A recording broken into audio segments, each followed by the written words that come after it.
Hi, I'm Ashley Helton. And I'm Alan Hitt. Welcome to our on-location edition of Easy Go Garage. You know, Ashley, sometimes we find it necessary with seasonal variations to put our vehicles away for longer periods of time.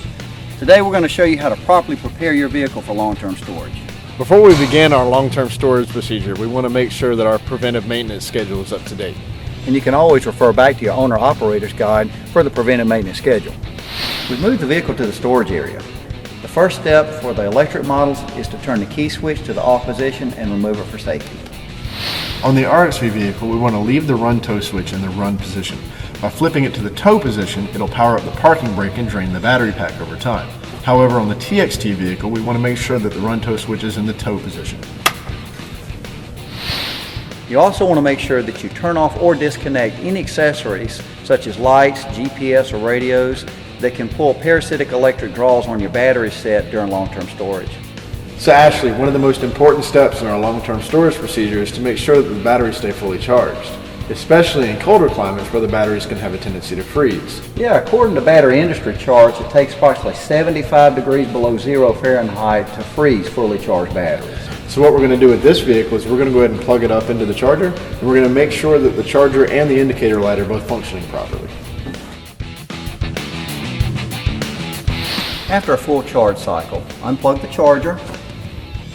We do this so that voltage fluctuations and acts of nature don't affect the charger and the car. Return in 1 month, check the fluid level in your batteries, plug the charger back in. We may have to do this more frequently in hotter temperatures. Make sure you got good AC power in the charge area during those charge cycles. We recommend a dedicated 15 amp breaker per charger. Also in this charging area we have an energy management system. We want to make sure that we're getting the minimum amount of charge time required for each vehicle according to the owner's manual. Now let's take a look at the gas vehicles. They're a little more popular in the northern climates where it's colder outside. They have a lot more moving parts, so it's going to require a few more steps. To get started, we're going to remove this seat. We're going to place the vehicle in neutral and engage the neutral lockout. The neutral lockout is a great tool to use anytime you're servicing a gas vehicle. One of the most important steps is to add fuel stabilizer to the tank during long-term storage. Fuel stabilizer prevents the fuel from going bad over time as well as prevents sediments from settling in the bottom of the tank. There's a lot of options available in the market as far as fuel stabilizers. We have a couple of them here. We're going to go ahead and add them to the tank. We're going to turn the engine over and let them get circulated through the system. Now we're going to crank the engine. We're going to allow the fuel stabilizer to circulate through the fuel system. After that, we're going to turn the fuel shutoff out to the off position.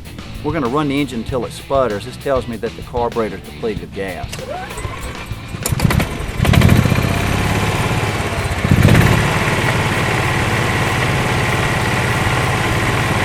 This may take a few minutes until the carburetor runs out of gas. Now that we have the fuel stabilizer added and the fuel system cleaned out, we need to move over to the engine.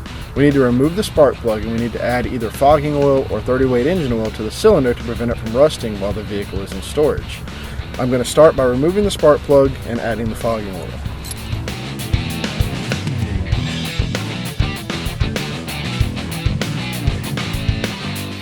So now that we've gotten the cylinder lubricated, we went ahead and rotated the engine by hand. Whenever you do this, you want to keep your hands free and clear of any belts as they will pinch you. We've inspected the spark plug, which this one looks good, and we're going to go ahead and reinstall it into the engine.